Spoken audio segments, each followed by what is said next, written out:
Virgin Most Powerful Radio, sharing the gospel with clarity and charity.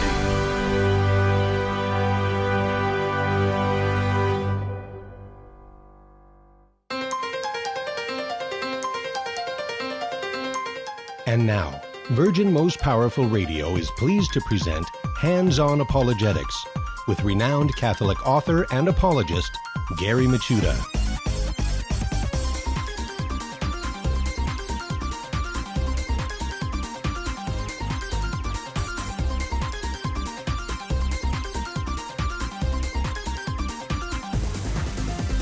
And welcome, everybody, Hands-On Apologetics. Yes, you have entered into Virgin Most Powerful's Apologetics Dojo, and it's great to be with you today. I am Gary Michuta, your host and sensei, and, this is my favorite hour of the day where we can sit and chat about how to explain, defend the faith with clarity, charity, and confidence. And our guest today is, actually, he's new to the show, and his name is Shaun. McAfee, I believe that's how you pronounce his name. And he's the author of a very interesting book called I'm Catholic, Now What? And so for all you apologists out there that are involved with RCIA, or perhaps you know people that have recently come into the faith, wondering what to get them to kind of help them along, kind of become,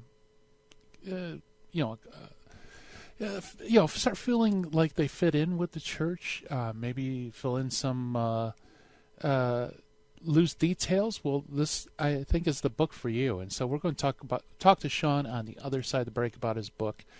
And, before I forget, let me say hello and give my shout-outs to all of you watching live stream on Facebook and YouTube. Hi, everybody. Welcome aboard. It's great to see familiar names there in the chat room at YouTube. And I also want to welcome all of you listening via radio around the country and also around the world via podcast. Hello, everybody. And, hey, everybody's welcome here in the dojo. Glad to have you on board.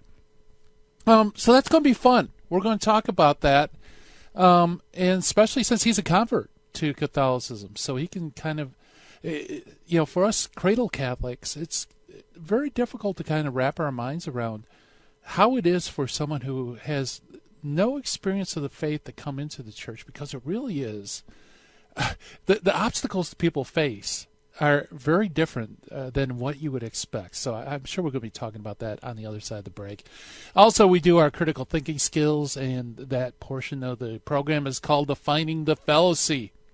And Defining the Fallacy today is the fallacy of composition. And we are going to meet an early church father. Today's early church father happens to be an anti-pope. He is called Novatian. We'll talk about him. We'll talk about what an anti-pope is in a couple seconds.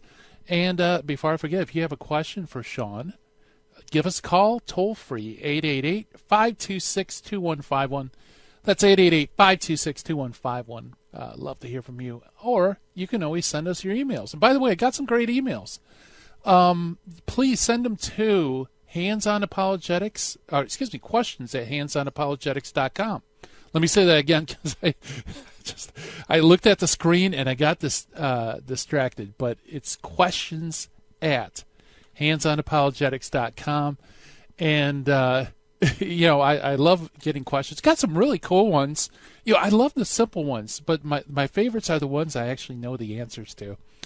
And so, the mailbox is piling up, and as always, once it reaches that critical amount, we will do a mailbox show, and I'll go through them, and that way all of us benefit from it. Those are always fun. So, without further ado, why don't we jump into defining the fallacy for today, which is the fallacy of composition. No, this is not the fallacy of writing down notes on staff paper for music, composing an orchestra or a piece or a concert or a concerto or something like that. We're talking about fallacies, and the fallacy of composition is actually very straightforward. It is an error of assuming that what is true for a member of a group is true for the group as a whole. So let me say that again. So whatever's true for a member of the group must be true for a whole. That is the fallacy of composition. So let's say, the typical example would be one airplane part is light enough to lift, another airplane part is light enough to lift. Therefore, it must be true that the entire airplane is light enough to lift. Now, of course, that doesn't follow, right? And that is the fallacy of composition, because you're assuming that all the parts, whatever's true for the parts, must be true for the whole. That is the opposite of the fallacy of division, where whatever's true of the whole must be true of all the parts. Okay, so you could say, I met a Catholic and he's immoral. I met another Catholic and she's immoral. Therefore, all Catholics are immoral. That would pretty much be, or Catholicism as a whole is immoral. That would again be a good example of the fallacy of composition. And, it's one of those things. It's the flip side. Just remember that, of the fallacy of division. Composition deals with the parts to the whole. Division is from the whole to the parts. That's the hard part to remember, which way it goes. So composition, just think of it's composed of parts, therefore parts to the whole. Division, just think of a whole being divided into parts. Maybe that is a good memory of a device. Maybe not. I'll have to come up with something a little bit more nifty for you. But that is our Find the Fallacy for today. Let's meet an early church father, shall we? Today's early church father is Novatian. Novatian was an anti-pope. And, an anti-pope isn't a pope that's against somebody. Rather, an anti-pope is a technical term for someone who was unlawfully ordained as Bishop of Rome. Okay, so you have a legitimate Bishop of Rome and another person, let's say a minority of the cardinals, vote in their own favorite. Well, the minority favorite would be called an anti-pope because he's not a legitimate pope.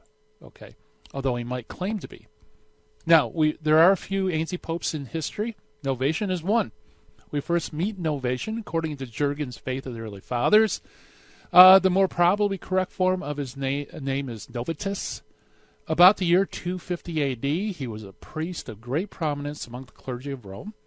2 letters addressed by the clergy to Cyprian during a long vacancy prior to the election of Pope St. Cornelius I. These letters, which, by the way, for you guys that are into details, it'd be among the letters of Cyprian, letters 30 and 31, were written by Novatian in the name of his confreres for Cyprian, and it refers to the first of these, and states that it's from Novatian. Its style and content of the second one proves that it too is also from the same author.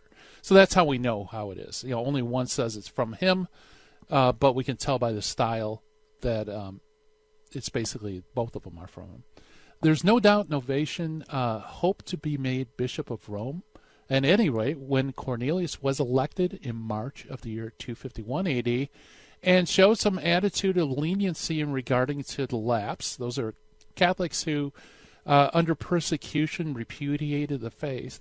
And there was a big controversy as to how and whether the lapse could come back into reconciliation with the church. Pope St. Cornelius was lenient, allowing them to confess their sins and come back into communion. Novatian suddenly reversed his own lenient views and became a rigorist. According to the church historian Eusebius, he found 3 guileless bishops in a remote part of Italy. He plied them with wine until they're no longer in their right senses, and then he succeeded in having them consecrate him as bishop. So you can tell this is not a legitimate election as pope. So from that time till his death in 258 A.D., he is reckoned as, wait for it, an anti-pope. The sect of the Novatianists, which he founded, spread and had some success in Spain and also all the way over in Syria. In the latter place, it lasted actually several generations, several centuries. The Novatianist schism is characterized not so much by doctrinal differences, they held largely to the Catholic faith, but by the insistence upon rigorous practices. For example, they forbade entirely second marriages, so that if a spouse dies, you were not permitted to marry another. and they refused absolutely any reconciliation to those who had lapsed from the faith. What little is left of Novatian's writings prove him to be a man of great intellectual gifts and possessed a special literary talent. And again, this comes from Faith of the Early Fathers, William Jurgen's 3-volume work. One work we do have from Novatian, besides those 2 letters to Cyprian, is a work on the Trinity, which was written sometime around AD 235. Jurgen says Novatian's treatise on the Trinity was written well in advance of creating a schism, and maybe assigned a very early date, possibly sometime around AD 235, if we may bear in mind that it is only a rough approximation. It is the first great Latin contribution to theology to stem from Rome itself. So in that sense, he's kind of cutting edge. He's the first author of a treatise, a serious treatise on the Trinity coming from Rome, and his development of the Trinitarian theology is evidenced by the present treatise is quite remarkable, quite good. He was at least, Jurgen says, 100 years ahead of his contemporaries in terms of his doctrine of the Trinity. At the same time, however, he did not succeed in shaking off the subordinationism which was inherited from Justin Martyr, Theophilus, and also Irenaeus of Lyon, Apologetics, and Tertullian. And this is, of course, in fact, in some respects, his subordinationism is even more deeply suited than others. So it's not free from heresy, but it nevertheless is a very solid work. And that is our early church father for today, Novatian. Coming up on the other side of the break, Shaun McAfee. And we're going to talk about on Catholic now. Now what? Stay tuned, everybody.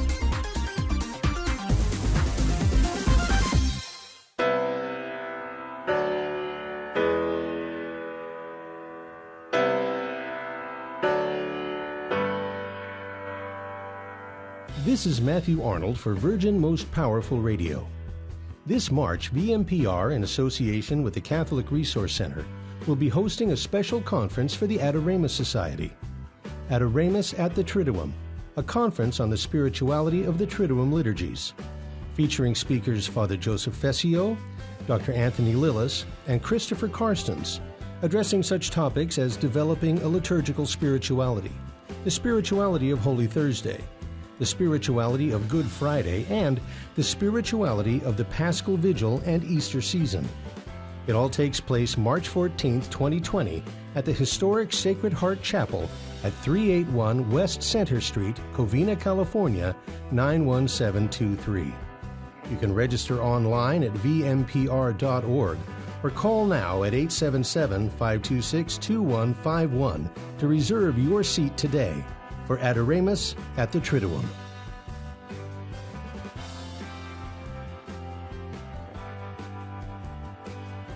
Leviticus 11:44 says, "Consecrate yourselves and be holy, because I am holy." St. Vincent Pallotti said, "You must be holy in the way God asks you to be holy." God does not ask you to be a Trappist monk or a hermit. He wants you to sanctify the world and your everyday life. May God show us the path to holiness and help us to follow it all the days of our life.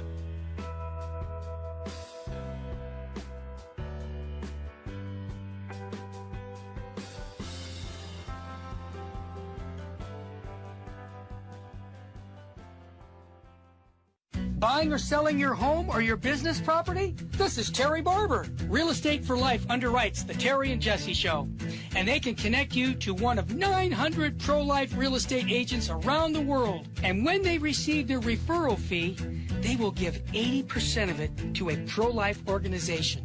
Wow, that's 80%. realestateforlife.org, 877-LIFE-US1. Now, back to Hands-On Apologetics with Gary Machuda. If you'd like to join the conversation, call 888-526-2151. Here's Gary. Hey, and welcome everybody back to Hands-On Apologetics. And, let's talk conversions, as defenders of the faith, as apologists. Very important for us to understand the other side, of the viewpoint of non-Catholics coming into the church. And I highly recommend, I know a lot of you have friends at work that you discuss and defend your faith and so on, but I really highly recommend that you get involved with your local parish's RCIA program because they need apologists in there. Trust me. For a number of years, I've been helping my local parish in their RCIA program, coming in every now and then our DRE had to go, and our pastor was searching for a replacement, so he asked me to kind of sit in and watch things just to make sure, everything is up above board and everything's orthodox, and just kind of fill in, until they get a replacement. And I have to tell you, it's been very rewarding because if you join RCIA, get involved at your local parish as a Catholic apologist, you'll learn a few things. First of all, you get to listen to people's journeys of faith, and that's always valuable.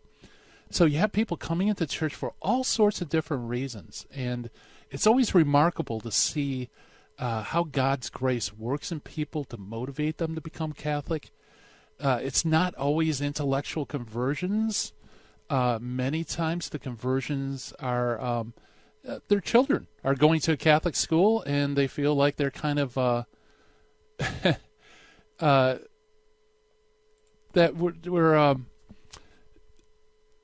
that their children go to school, they feel left out, that they aren't up to speed, and so they have to. They feel like they should learn something, so they actually consider coming into the church. So we have a lot of non-Catholics that are there just because their kids are already being religiously educated. So it isn't necessarily they see the truth of Catholicism, but nevertheless, there is something drawing them to learn more about the faith, and God put them in a position where they come through RCIA. There's also intellectual conversions. You have people from all sorts of different groups. For example, Presbyterians, Methodists, Lutherans, even some Muslims coming into the church. That's also interesting because you learn the lingo, and you also see what's attractive. What is it about the faith that is attractive to them, and you can also pinpoint areas of difficulty. Now, that in itself, I think, is gold. Because if you learn how to look at the faith from the outside, you can help people guide them inside, right? Another really good aspect to it is you can help out other instructors in terms of avoiding verbal landmines. And this is something that, as an apologist, you're probably already aware of, that especially within Protestantism, there are terms, very common theological terms, that are loaded with content, either good content or bad content.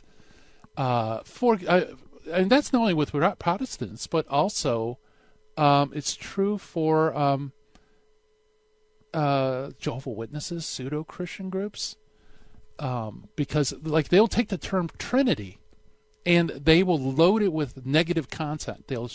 When they do instructions on the Trinity, of course, Jehovah's Witnesses don't believe in the Trinity. They'll show pictures of three-headed pagan gods. They'll just load it with lots of bad content, so that when they're talking to a Christian, and we mention Trinity to them, all of a sudden that term's like stepping on a landmine. All of a sudden, all these negative connotations, distortions kind of fly out there. That's true for Jehovah's Witnesses, but it's also true for Protestants as well. There are lots of terms that are loaded with a whole bunch of negative theological baggage. And unfortunately, a lot of these terms are kind of common parlance for Catholics. Why? Because your average RCIA instructor generally isn't a theologian. They haven't dealt with non-Catholics. And so they will just grab for terms and ideas that kind of makes sense for them. But to Protestant ears, it'll mean something completely different, something entirely negative. And they can actually push people further away from the faith, even though these people want to come into the church. For example,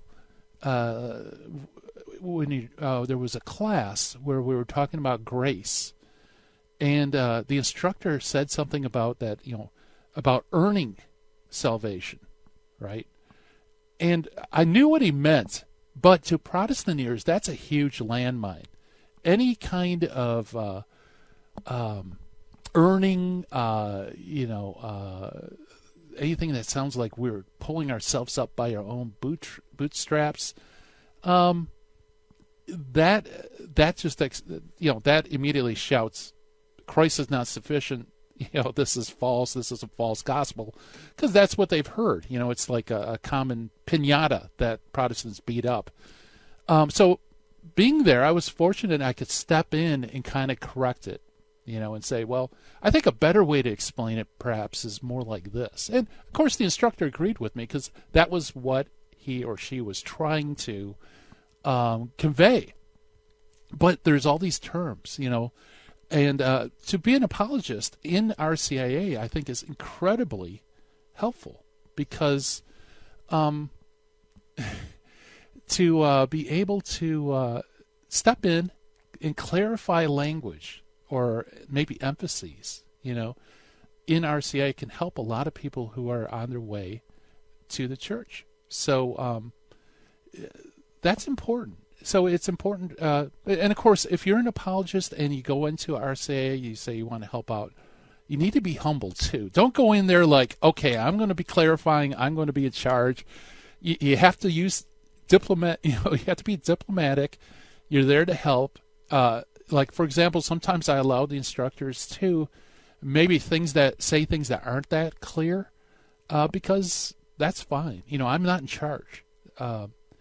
So I will let it go. But if I notice a reaction, or to my ear something is being said right, but with the wrong terms or the wrong emphases, I will just throw in my own 2 cents and just give an alternate explanation. And 9 times out of 10, the people are very grateful to have that correction. So do that. Join RCA if you're an apologist, and you could help a lot of people that maybe are struggling, even within the Catholic Church, trying to learn Catholic doctrine. You could be a help for them. So without further ado, talking about RCIA, the reason I brought it up is because our guest, who is Shaun McAfee, has written a really cool book. It says about being Catholic, now what? Right? And that's all what RCIA is about. So Shaun, by the way, is a convert to Catholicism, and he's told his story on EWTN's Journey Home and elsewhere. He writes for Our Sunday Visitor, Catholic Answers, Sophia Press, the National Catholic Register, and he's also the founder and editor of epicpew.com. And Shaun, welcome to Hands On Apologetics. Thank you for having me. I appreciate it. That's no problem. I'm glad to have you on board. It's the people probably don't realize this, but we've been juggling this date for a while. So, my apologies for getting mixed up on the calendars and all that. But I'm glad you're. No, and we have one further complication. I'm currently holding my 18-month-old, and my unexpectedly had to take care of her for the rest of the night. So, okay, she's being quite good right now, though. But thank you. Okay, so if we hear cries, we'll know it's not from you. Yes, exactly. Well, they might be. So, your book, I'm Catholic, Now What? Actually, before we even jump into the book, let's see. We have about just a couple of minutes before the break. But how did you come up with the idea for the book? You know what? This book was really the culmination of about 7 years of kind of waiting and patiently thinking of how to help people in RCIA, or just people who want to get back into the roots of their Catholic faith. So over the course of several years, I've been asking people, talking to people online and in person, like, what was your experience like? What did you wish was there? What were the good things that you experienced? But also, here's really what the book's all about is, what do you wish somebody told you? Oftentimes converts come to the church and they're like, man, I wish somebody told me about all this before. But then after they're into the church, there's also a difficult period of adjustment too, where they're like, how exactly am I supposed to be Catholic? I know about the precepts. I know what the catechism is. It's kind of overwhelming because it's like 7 million pages long. But what exactly are the important things that nobody's going to tell me in RCIA? And so I really wanted to offer new Catholics some way to kind of digest their Catholic faith slowly, day by day in the coming years after RCIA, but also to let them know, hey, look, you can take your faith life one step at a time. And that's what I wanted to do in this book. Yeah, and boy, we need it so much. I was talking to the audience before you came on that I work in RCIA at my parish. And as an instructor, cover the entire contents of the faith in a 1 hour talk. And it's like broken down to like 12 or 15 sessions. It's ridiculous. You can't cover everything in RCIA.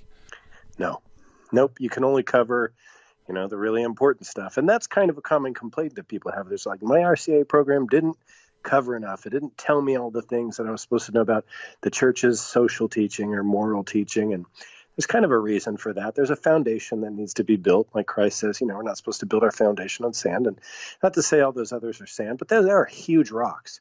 But the foundation, the brick and mortar of our faith is the precepts and the dogmas of the church. And those, of course, we have to learn first.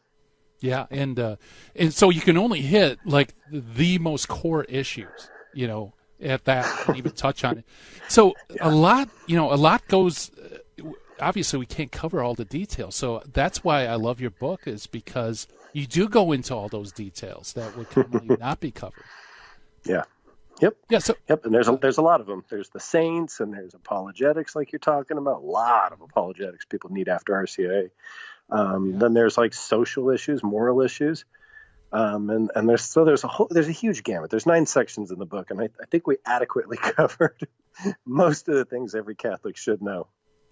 Yeah, absolutely. In fact, I was just going through them, and man, I think you certainly covered a lot of ground. How did you decide what to put in the book? Did you do polling, or is this from your own personal experience? A lot of it was from my own perspective, with some self-awareness. All of us bring a unique entity into the faith. I think it was the recently canonized Cardinal Newman. He said, no two people convert at the same angle. And what he's trying to say is that we all kind of bring a different reason for entering the faith, and we all kind of come in a little bit of a different trajectory. And so there's different needs, I think. So some of it was from polling. I asked friends, I asked people online, and a lot of it was from my own perspective. What did I have difficulty with? And really, honestly, like I said, what did I wish somebody told me sooner? Okay. We'll be right back.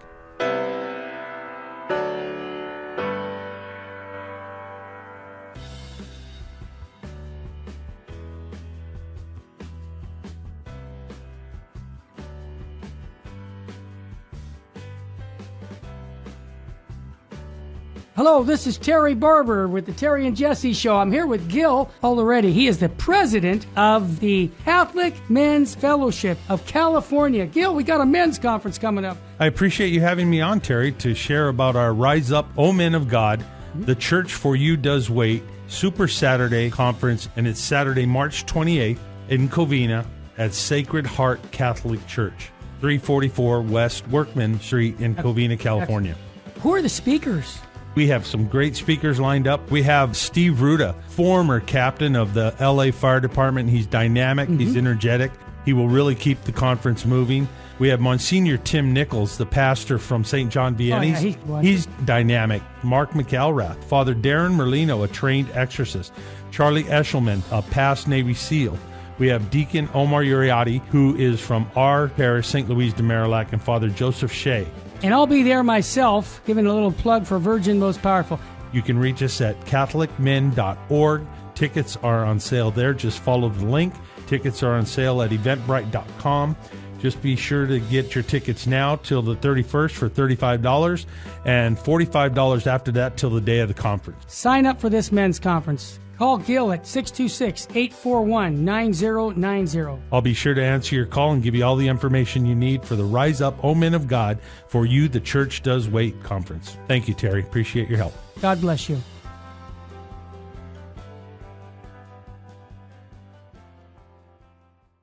Buying or selling your home or your business property? This is Terry Barber. Real Estate for Life underwrites the Terry and Jesse Show. And they can connect you to one of 900 pro-life real estate agents around the world. And when they receive their referral fee, they will give 80% of it to a pro-life organization. Wow! That's 80%! realestateforlife.org, 877-LIFE-US1. This is Jesse Romero. You're listening to Hands-On Apologetics with Gary Machuda on Virgin Most Powerful Radio. And welcome back, everybody, to Hands-On Apologetics, and we are chatting with Master Apologist Shaun McAfee. Now, is that correct how you pronounce your last name? Master Apologist Shaun McAfee? McAfee, that's it, yes. Thank you. It's McAfee, yeah. McAfee. But thank you for the compliments. Yeah, well, hey, it's I just got the accent wrong, but I almost got it correct. You brought up a really good point, actually several good points right before the break, that, a lot of this material that you put together, it comes from personal experience, that you're a convert. Maybe we could take a couple of minutes if you could kind of tell us a little bit about your journey to faith. Yeah, sure. Well, I grew up, I guess I grew up Southern Baptist. My parents, we went like 2-3 times a week, and it wasn't like to the Southern Baptist degree where my parents never drank alcohol and, we could never go to school dances or anything. But we grew up in that kind of lifestyle. And then as soon as I moved out, I did not go to church. I wasn't interested in it. I thought I was, more geared towards having fun and doing the 18 to 20-year-old thing. But as soon as I joined the Air Force and moved to Alaska, I started to see I didn't know everything in the world, and I started to kind of think back on, the kinds of people that were trying to mentor me whenever I was younger, mostly youth leaders and pastors. And so I finally got hooked up with a non-denominational, a ministry group called Cadence International. It's run by the Crusade for Christ, the Protestant organization, and they were, ministering to single young airmen up in Alaska at the time. And I got a hold of this group, and there was just something so interesting about them that I had to know more. And, the more I knew, the more I gained, the more I wanted to be just like them. And so I rededicated my life to Christ. I think I was about 20 at the time. And then a couple of years later, I was married to a very great evangelical woman, and we both had God on our minds and our hearts, and each other too. Nice. And a couple of years into our marriage, we moved to Omaha, Nebraska, a very Catholic diocese, and we're looking for a church, and kind of becoming pretty unhappy with the mega church scene that seems to be the only kind of place we can go to unless we want to totally choose a bona fide denomination. Mm-hmm. But we really weren't interested in that. And right about this time, I met a good Catholic apologist, and you say master apologist. This guy could probably outdo me right now. But he was a doctor that I just started to become friends with, and found out he was Catholic because he would say things like St. Paul and St. Peter and Blessed Virgin Mary. And of course, these were just Peter, Paul, and Mary to me. And yeah, right. So I immediately knew that he had. Yeah, exactly. Yep. And so I immediately knew that he had to be Catholic, and I challenged him on it. And I went a step further, and I said, should I be Catholic, just to hear what he has to say, just to hear whether or not he's okay with me not being Catholic. And his answer just astounded me. He said, Shaun, I believe you're a Christian. I know you love the Lord, and you're a great husband. You're going to be a great father one day. We didn't have kids yet. And, but he said, you don't have all the tools of the faith, and you don't believe in the fullness of the Christian faith that the apostles were given. And I'm like, what do you mean tools of the faith? And what do you mean the fullness? Isn't it all right there in the Bible? And don't all I need is the Holy Spirit to talk to me and inspire me? And, So the more I would talk to him about these things, about things like infant baptism or the communion of saints and, intercession of our heavenly hosts, then I began to really kind of see what those tools were. And, as soon as those kind of made more sense, the sacraments started to make more sense. And of course, as the sacraments started to make sense, I had this devout desire to have the Eucharist. Didn't take me too much time. Over the course of maybe 6 to 9 months was this. And kind of at the same time, all these things were happening. I was absorbing this, but I was also pretty combative, right? I didn't believe everything he said. I had to go and verify that there were people like Tertullian and, Irenaeus and all these early church fathers like Polycarp, or people that were actually popes who wrote letters, much like epistles in the 1st and 2nd century, like Clement. And so I had to go and track all these things down. And what I ended up doing and trying to prove him wrong was really prove myself right, and prove myself wrong and prove the Catholic faith right. And sooner or later, I didn't know everything, but I had gained so much trust in the consistent teaching of the Catholic Church that there was really no question for me. I've always put it like this, and I'll stand firm on it, is that I told myself one day that I really didn't want to be a Christian anymore if I couldn't be Catholic, because nothing else seemed to make as much sense. Wow. Now, where was your wife in all this? Pregnant. Not worrying about switching religions and worldviews. Yeah. She was a great, like I said, she was raised Southern Baptist as well, and she became a non-denominational Christian. But somewhere along the way, I decided to kind of veer off on this path, as I've described, and I told her about it every night, and she kind of had the Kimberly Hahn approach, like just stop talking about it. Okay, yeah.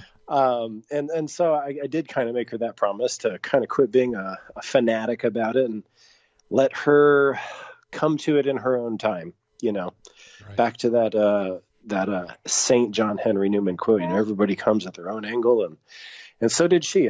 But praise be to God, 9 months later, the gestation period of her faith, she entered the Catholic Church on the first Sunday of Advent after I did in Easter 2012. Wow, praise God. Yeah, that's beautiful.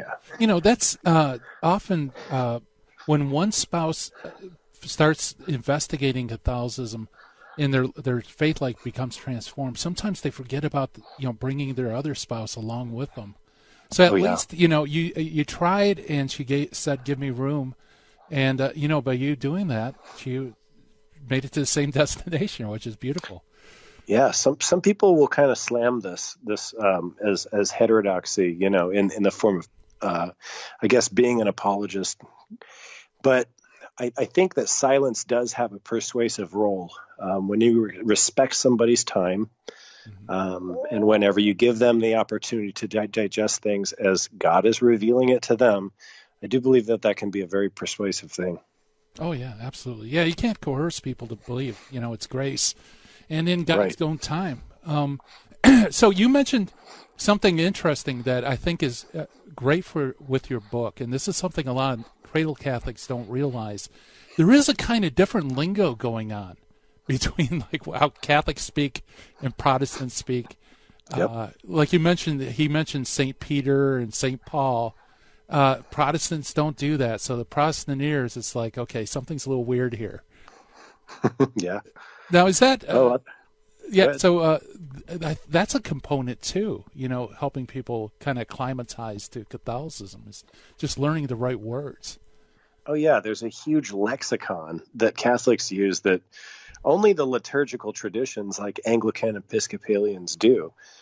Things like sacraments. I mean, I remember when I was arguing with my buddy, like I said, I had to go and make sure I knew exactly, what I was talking about whenever I said Eucharist. I had taken a couple of years prior, as a part of some electives in my undergrad studies, some Bible study courses, like Old Testament, New Testament, church history, and then I studied one on the Reformation. So I had heard all the arguments from Zwingli and Melanchthon and Knox and, of course, Luther and Calvin. But it had been a couple of years, and I wasn't that fresh up on it. And, of course, it was only as a study. It was really a nice, solid survey. But I had never discussed these things in a more formal setting, certainly not as an apologist. And so needless to say, it was a daunting task, and it was overwhelming to one day have to kind of, face these things and make sure that I had the right lexicon. And then even after becoming Catholic, I remember still having the question, this one word, and I bring it up in the book, this one word just stumped me forever. What is liturgy? Nobody, no Southern Baptist, no Pentecostal, they're not worried about things like liturgy because really they have none. And of course, they're not going to use this complex of a term. This is, really a very formal word for our worship and our reading and our devotions. So yeah, it was I think it's a huge barrier. It's kind of overwhelming for new Catholics, no matter what reason you're coming into the Catholic Church, or even for other Catholics. Once they realize that this lexicon is kind of very proper to Catholicism and the more liturgical traditions, they become a little overwhelmed. They start to question it, and it goes into a huge need for good catechesis and apologetics. Yeah, that's true. And yeah, one thing I also learned with RCIA, your expectations are so different as a Catholic rather than someone coming in. Another big fear is what to do at Mass. I mean, just when to genuflect, or how to genuflect, where Catholics, it's just part of the air that you breathe and you don't even think about it. But, that could be very daunting going into, especially from a non-liturgical tradition. Oh yeah, or like when to bow, or maybe seeing the fact that some people towards the back of the church really aren't genuflecting and bowing, at the incarnation part of the creed, and they're kind of wondering all these things. Even if you went through RCA, maybe it wasn't covered very adequately.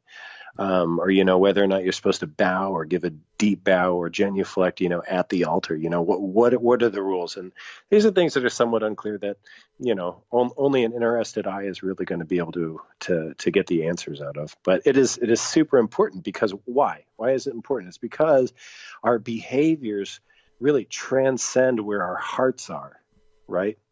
It is our outward behaviors that indicate like really what's in our heart. Like if I say I love my wife, cool, but there's the marital act, there's acts of affection, and these are ways that we express our love. And one of the short but very important ways that we express our devotion and adoration of Christ, and especially at the altar, is something like that, a genuflection. It's super simple, but it's very important.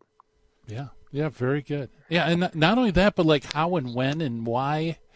Again, we try to cover it, but really, I almost want to make a booklet where it's just, here's the things you do at Mass. Point one, do this at this point. You also, boy, we only have 30 seconds, but put a bow on. Well, before the break, we'll have you maybe on the other side of the break. What we'll do is maybe go through a couple of the sections in your book, and you can kind of, show us the lay of the book that way. How's sure, that sound? Of course, wonderful. Yep, that sounds all right. Great. You're listening to Hands On Apologetics, ladies and gentlemen. We're talking about the book, I'm Catholic, Now What? Available through Amazon and other great outlets. We'll be right back.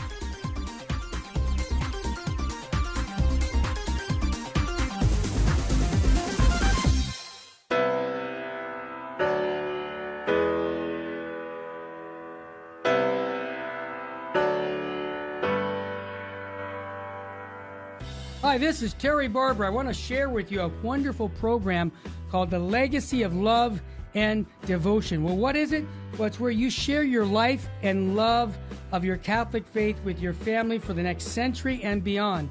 Let's face it, our Lord is going to call you home at some time, and how are you going to evangelize your relatives in the future? Well, by coming into my studio by a telephone call and telling your story of how you love Jesus and Mary in the church, and giving information to your grandchildren and beyond their love for the Catholic faith. How does it work? I'm going to tell you more if you call me on my cell phone, 661-972-7872, and I'll give you all the details of how you can pass on your Catholic faith to the next generation and the following generations. It's a very unique program. I want to tell you more about it. Call me at 661-972-7872. God love you.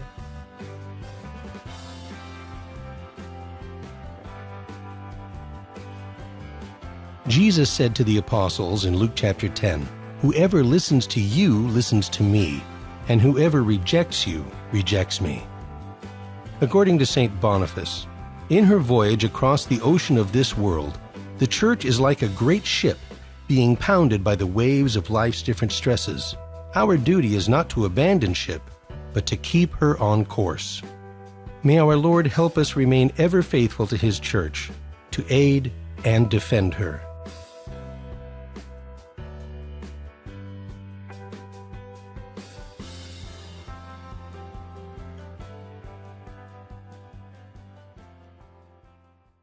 Buying or selling your home or your business property? This is Terry Barber. Real Estate for Life underwrites the Terry and Jesse Show, and they can connect you to one of 900 pro-life real estate agents around the world. And when they receive their referral fee, they will give 80% of it to a pro-life organization.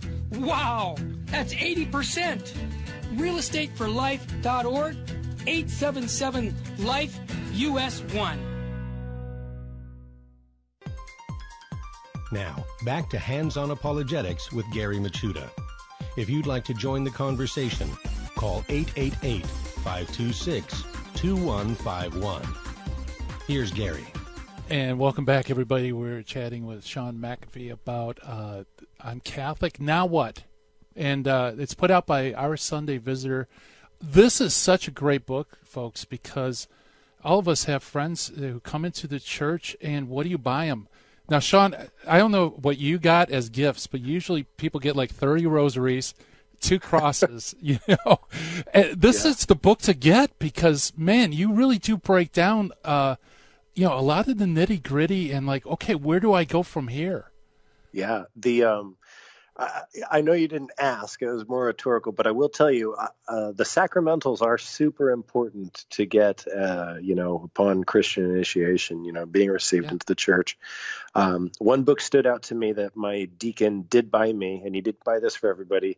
What was the name of it? It's Paul Thigpen, and I think the title is like this. I haven't seen it in years because I live in Italy and it's back in storage in the U.S., but I think it's Catholic Answers for Catholic Questions. And it's kind of like what this book is about. It's like deeper questions that you're still a little stumped on, even though you've been received into the faith. But this one here, I wanted to do something kind of like that, but I really wanted to do like a practical and experiential approach. Like, here are the things that you are going to be faced with, like the real challenges to being Catholic, not just all the things you need to know and do, but the mindsets that you need to have. You need to really anticipate things like scandal, and you need to understand how to react to them. Or maybe you need to make sure you understand that, your faith isn't like riding a motorcycle. You're not ready to do it on day one. You are learning steps, in order to get there. So you really, the sacraments are your license to learn. I talk about that in the book. I'm not encouraging anybody to go out and buy a motorcycle, but it's a fun analogy.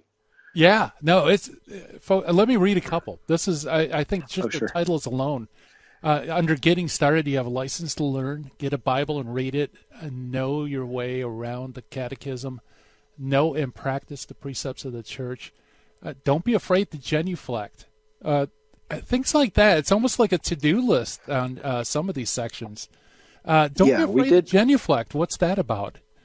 Oh, well, this is kind of what we were talking about before the break, is really knowing when to genuflect and when to bow and when to do a reverent bow. And so we walk through the church's magisterium, mostly the USCCB documents like the GIRM, the General Instruction for the Roman Missal, which provides much more than just what's available in the Mass. It talks about all the accoutrements that go along with behavior in and around the Mass. So we talk about genuflecting. When you're crossing an aisle, an altar, in front of an altar, you're supposed to genuflect or bow. And a lot of people end up, evidently getting it wrong. And so there, I don't want to give away any of the answers here, but we talk about how to treat those and how to treat the difference between a reverent bow and a deep bow, and common places that you'll want to do those. And honestly, if you want to go above and beyond, you can do you can mix these up and go and do a genuflection whenever you were supposed to do a bow. And we talk about a couple of things like that in that chapter. Wow, that's awesome. Yeah, live the sacraments, know how to make a good confession, go to confession regularly, go to Mass on time. Even question, where should you sit at Mass? Yeah. This was kind of a questionable one. This is probably one of the ones where, out of 100, there's 100 topics in this book. Yeah. That was the goal. And I think there were certainly a few more. We cut out a few and we chopped the word count down. This is sitting one of those around like 95 and above, I was thinking. But I'm glad you mentioned it because it is super important, especially as your life changes, like where should you sit? Do you want to sit in the very back and kind of not be able to hear things and be the first to leave? Like just asking people to examine their motives, or maybe your life changes. Like I said, years later you have kids and all of a sudden they're just uncontrollable. They have Cheerios and Transformers in the pew and you just don't know what to do anymore. Well, making the suggestion to move closer up to the front really changes their behavior during Mass, because what's happening in front of them is really sequential, and kids grasp onto that kind of thing. So we talk about everything from where adults should sit to new Catholics to parents. Wow, that's great. Yeah, that's kind of counterintuitive because I think your first reaction as a parent is to go to the last pew so you can get out there without being embarrassed. And it shouldn't be, any defender of, children coming to Mass without distractions, they'll say, Jesus said, bring me your children. And that's really what we should do, especially if we want to pass on the faith to the next generation. Don't keep them hidden in the back, and by all means try to stay out of the cry room as much as you can. It's there for a purpose, but don't make that your sanctuary. The front of the church is the sanctuary. This is where Jesus is present, and the proximity to that really works on adults and children. Yeah, absolutely. And you have Tri-Latin Mass, attend daily Mass, go to Eucharistic adoration. That's another thing. As Catholics, we're familiar with Eucharistic adoration. Those just entering the church, they might not even have heard about it, or if they did, it was a 15-minute segment in RCIA. Right. Yeah, they might have brought out the monstrance once and said, "Hey, here's a monstrance," and we do this when we do an exposition of the Eucharist. But how often are they doing it? Well, in most dioceses, there are 24 hours continuous people who are committed to keeping what is called perpetual adoration. I'm sure listeners have heard of this. But this is something that people might not know until they've been in the faith for 5 years to a decade. They might not have even heard of it. Well, it's a solid opportunity. And, a lot of the most faithful Catholics, they go get their holy hour once a week. And this is something, people should really consider being a part of. Yeah, this is great. Celebrate your baptism, pursue the graces of your marriage, attend an ordination. This is almost like a Catholic bucket list. Oh, yeah. In fact, you just nailed it. This wasn't the name that I proposed the book under, but this is like a suggested alternative title, because that's kind of really what we wanted to do here. We really wanted it to make 100 things every Catholic should do and know. Yeah. But then it turned into, we wanted to really target an audience. We really wanted to hit, like we always say kind of in the adult life, like, what's the problem statement?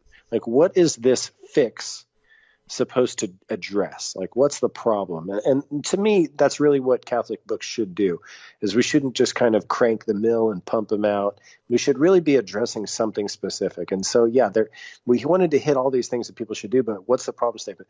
Well, the problem statement is poor information and misinformation. So this book kind of goes into two different directions, and it's informing and really conforming. It's helping somebody understand misperceptions that they might have had or do have about the Catholic faith, to help them learn how to better sustain and have a more vibrant faith throughout the rest of their life.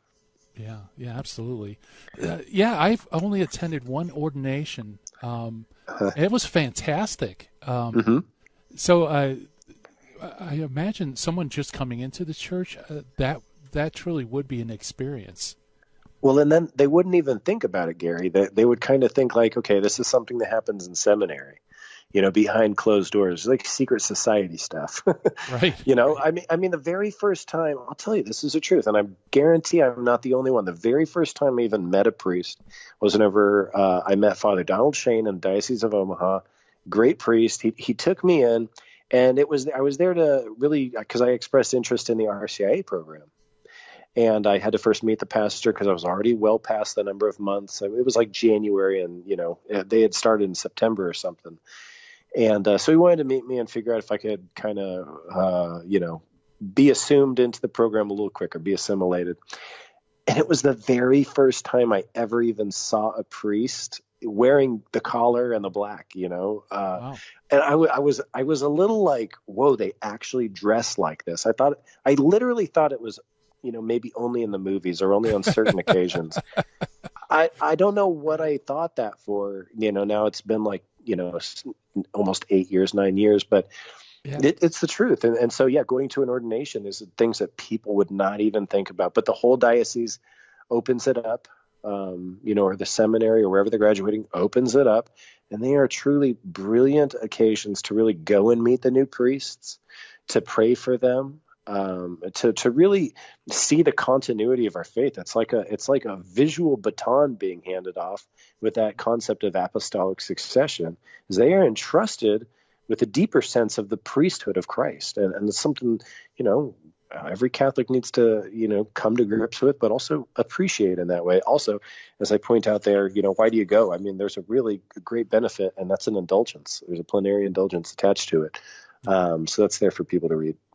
Yeah, that's beautiful. Shaun, boy, I wish we could dive even more into this book, because this is great stuff. And I know it's difficult for you, because of the location.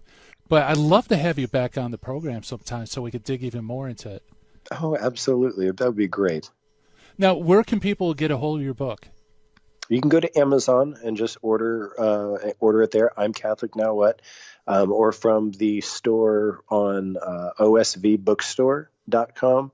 It's probably one of the first books listed, but if you just search I'm Catholic Now What there, or Shaun McAfee, you'll get it there.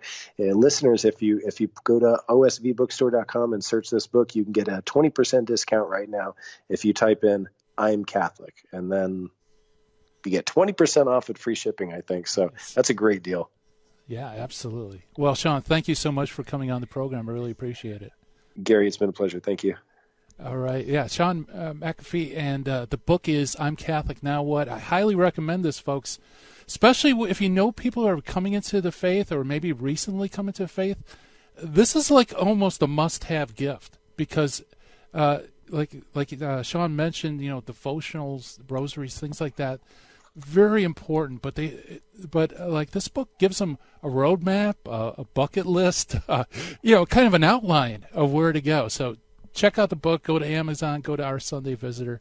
If you're involved in an RCA program, I highly recommend that you talk to leadership. Maybe buy a book for every member, because I know that's what I'm going to do.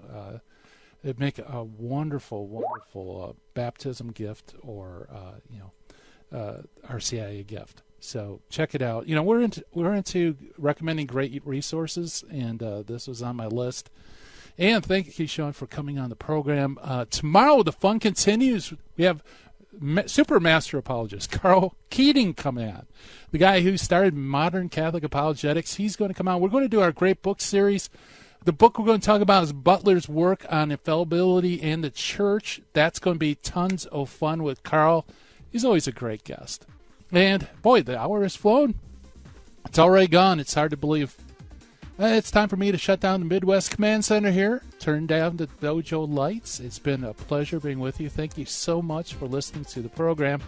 The fun continues, however, with the Terry and Jesse Show. High Impact Catholic Talk coming at you. And we'll talk again, God willing, tomorrow. And God willing, all of us, let's have a great day and take care. Bye-bye, everybody.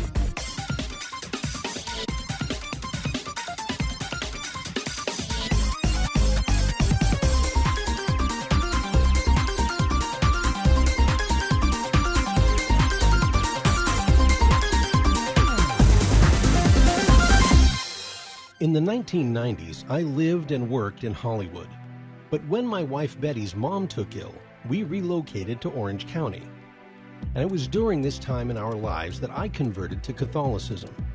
Once my eyes were opened to the truth, I couldn't learn enough about the faith.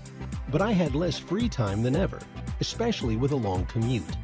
That's when I discovered the real value of Catholic audio.